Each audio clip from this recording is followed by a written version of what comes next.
Yo guys, welcome back to the touchline. If you're expecting a positive couple of guests, some not guests, hosts, some good Hosts.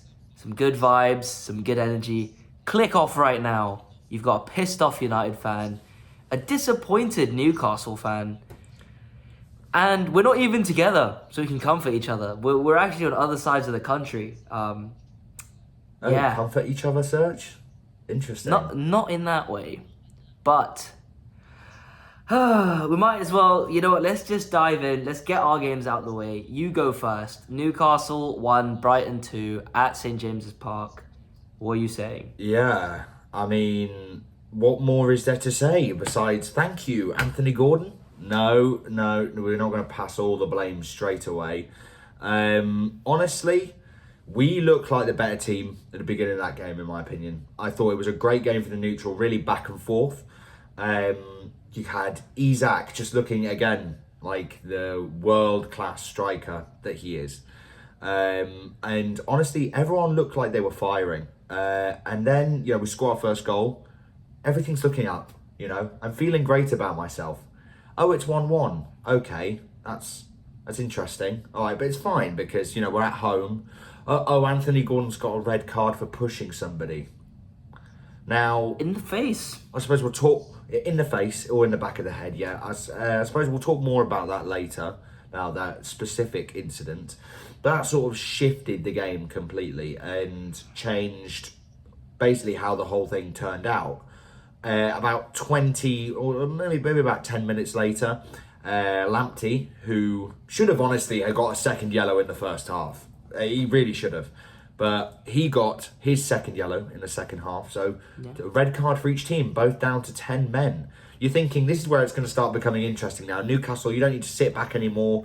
You can play the extra man going forward and not have to worry about having that sort of disadvantage when it comes to defending. But it didn't work out like that because a certain ex-United player decided to dunk on my head top.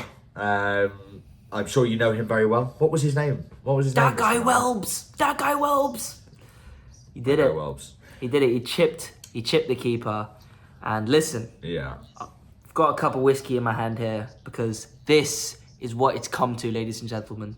Our teams both felt the final hurdle. And both I've got games went I to can't extra. show you what I've got actually. Oh, he can't show you. We went to extra time at home, both of us, and Newcastle couldn't see it out. Welbeck threw on goal, 10 versus 10, and that's it. Out at the in the round of 16 in the FA Cup. Quickly, thoughts? Do you think this is gonna derail your season? What are the implications of this result? No, I mean, I don't think our focus was ever really on the FA Cup. I think, eyes are set on the final already. But it is disappointing because really you should be beating Brighton at home. You really should be. And I think that, that is a bit of a confidence hit for those players going into a final in about 2 weeks, the Carabao Cup final, which will be everything to these players and everything to the city. It's not going to be looking good going into that, knowing you just got beat at home. You've got Anthony Gordon, who's going to miss that game now. We'll talk more about that later, but I wouldn't say it derails our season. It's what I expected, to be honest. I expected not to go too far in the FA Cup, and we're out before the quarters. So it's pretty much what I expected, but I don't mind. I'd rather win the Carabao Cup. We tried one time and got dunked on by these bums, and now we're going to try a second time, but against just a much better team, unfortunately. Oh, well, we will go into depth about that in the 3 points, so bear with us for that. We're going to analyse how we think it's going to go, all the injuries, but before that, we need to finish this results video, and we need to talk about... Sorry, but we do need to talk about United. I'm going to make this brief. I don't want to talk about those fucking idiots, those twats, those... I can't say it on this channel, but there are more words I want to say. But United draw 1-1. We go a goal down from a corner, replicating a goal that we conceded against Fulham 2 years ago. In that tie, if you recall, 2 of their players got sent off, which saved the tie, and we won the game. And we went on to make the final. This time, we weren't that lucky. where they didn't actually find a way to score passes in open play.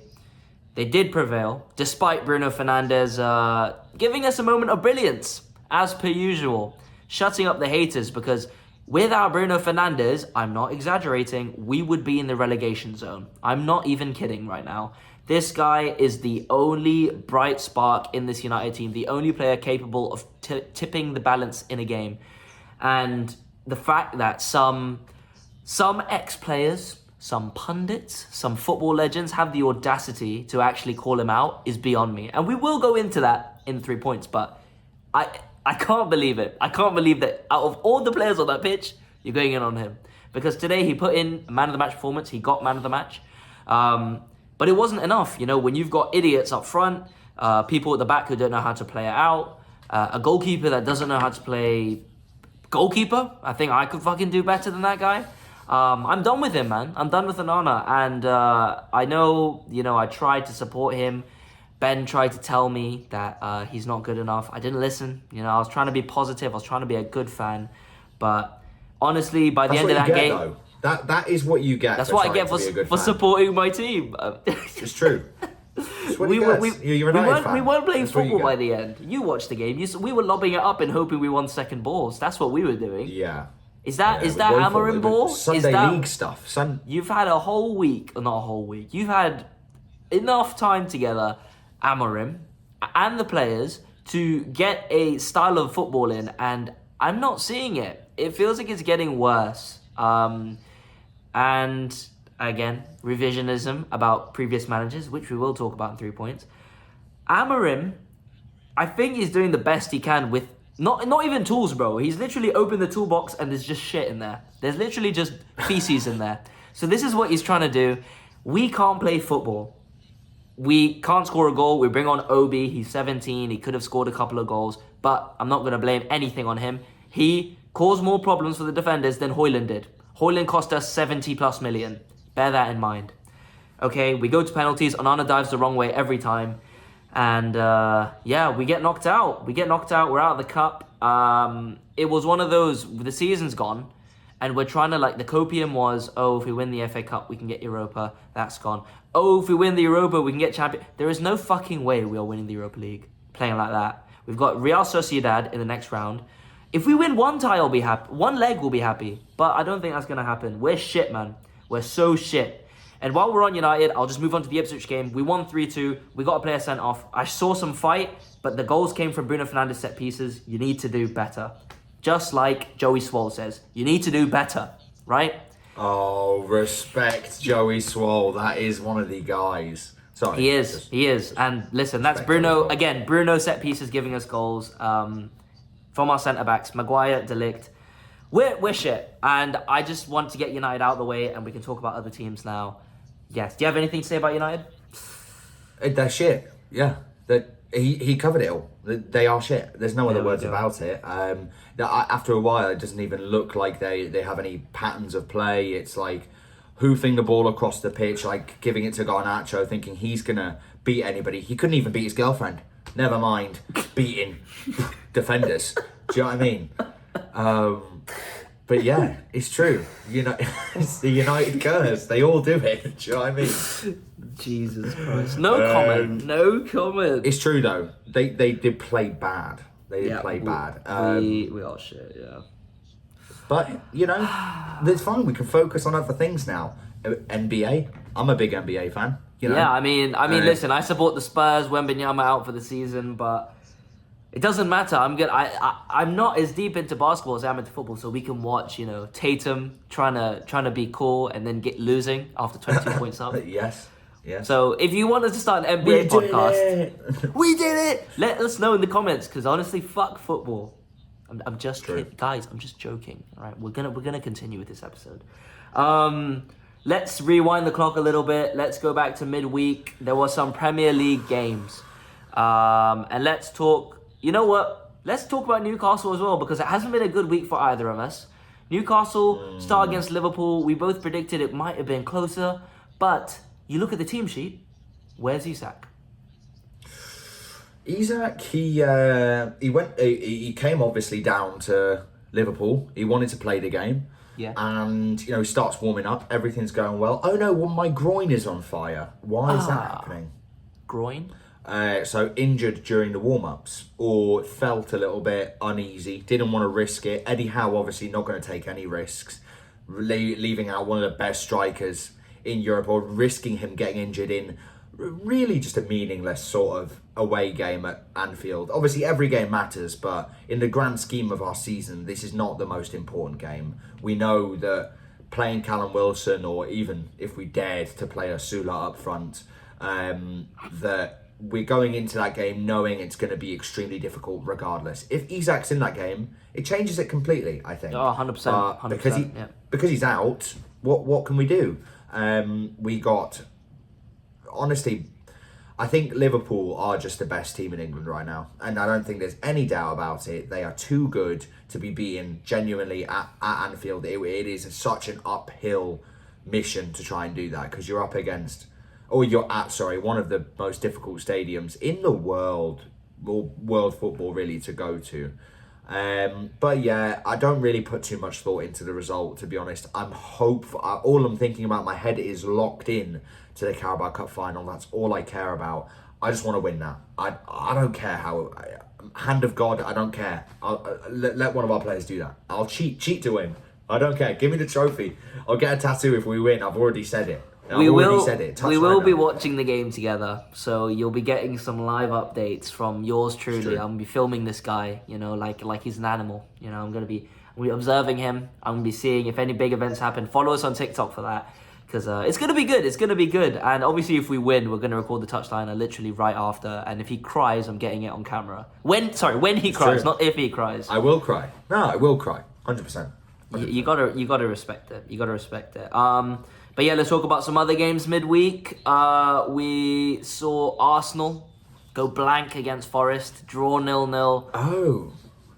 Did say it would be a bit of a banana peel game for them, didn't we? Yeah. And it turned out to be. And, Nuno sort of laughing in their face. They don't have a striker. And managers know it. Do you know what I mean? They know that they've not got necessarily a high pressing threat up front. And that's what Nuno, he literally said in the interview, he laughs. He's like, we're not worried about it because they don't have a number 9. Yeah, they didn't need to play the 5 at the back that they do in big games because they don't have a striker. And it's embarrassing. You're going into the sixth summer with Arteta. How long do you want to keep this gimmick up, Arsenal fans? Genuine question. Let us know in the comments, because how long are you going to keep backing this guy before you finally say it's time? Because are you seeing any progress here? No? Yes? If you think yes, you're an idiot. But yeah, that's a point. And are they in the title race? I think they're out. I thought they were out already, but that solidifies it, no? I think, honestly, though, that's more Liverpool being really good than Arsenal being really bad this year. I think that Arsenal have had moments when they're shit and have really lacked having that sort of striker to bail them out of games sometimes. But, honestly, it's been more Liverpool just being consistently really, really good at winning every week. They may look shaky at times, but they win, and they get points, and that's all that matters in the grand scheme of things. And I think, like I said, I think it's been more about how good Liverpool have been rather than how shit Arsenal have been. Although I do agree, at points Arsenal have been pretty shit. I mean, up to this point, It should be on their transfer list. They've drawn 9 games, so I genuinely think they've been missing that. Usually, champions. Jesus, I can't talk. Premier League champions. Premier League champions. If you draw 9 games by the end of the season, that's fair. But they've still got 11 more games, and they've already drawn 9. I just think they've been missing that little bite in the final third.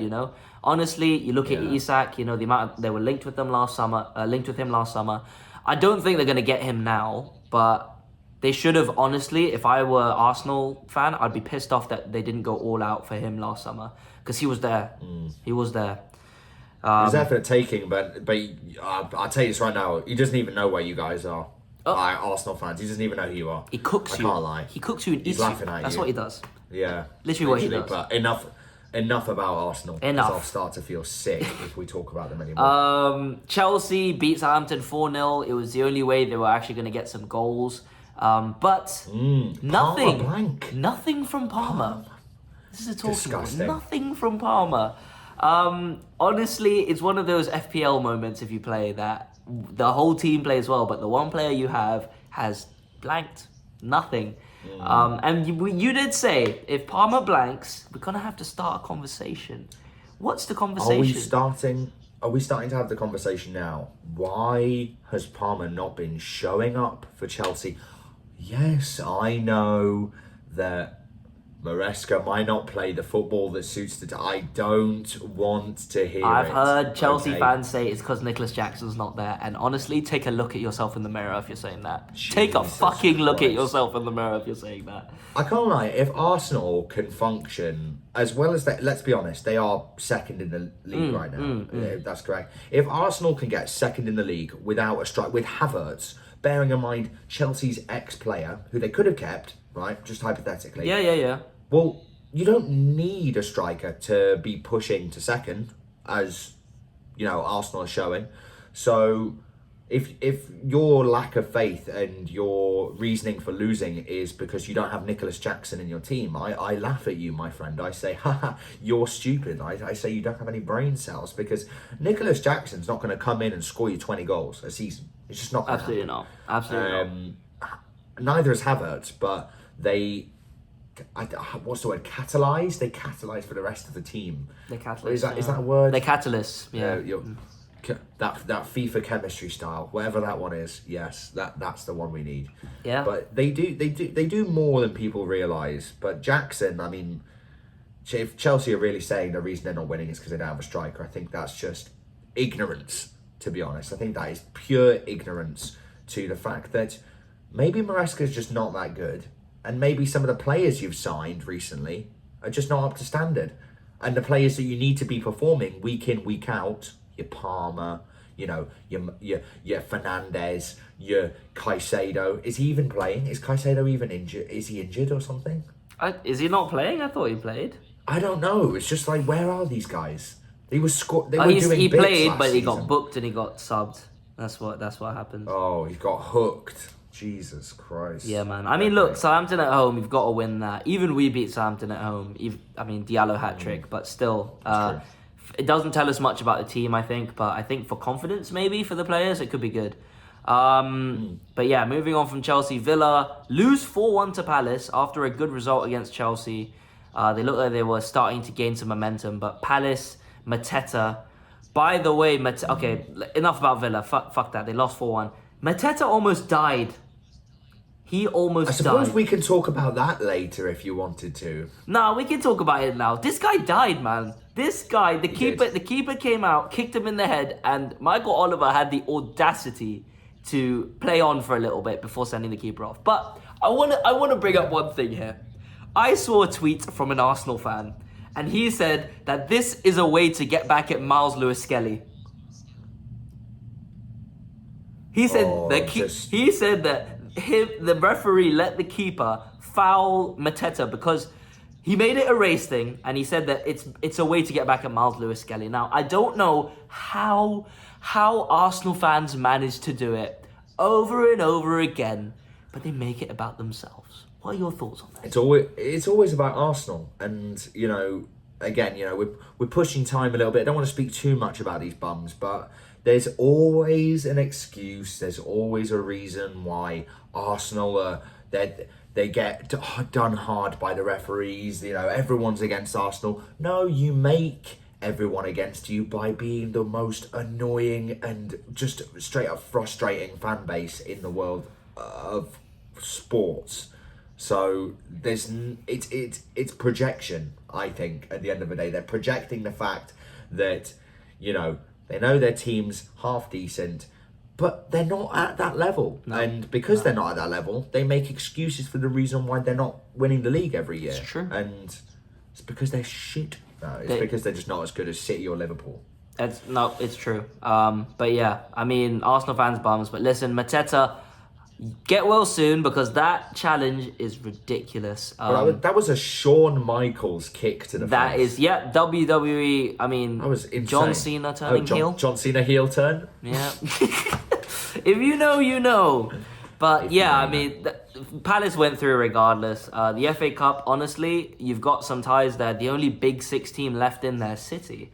But they're away to Bournemouth, so I'm really hoping Bournemouth win and we get an underdog. Villa are there as well. Villa are there. I wouldn't say they're Big Six, though. I mean, the traditional... Oh, well, they're technically this year. Top six. Yeah. But I really want an outsider team to win it. A team that doesn't usually win it. Whether it be Villa, Brighton, Forest, I don't care. But I'm rooting for these guys.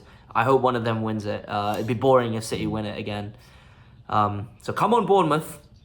And yeah, that's pretty much all the results we want to talk about. Anything you want to add? No, just that we still hate Arsenal fans. Yep. That's Honestly, never gonna change. Honestly, you got to do better, right?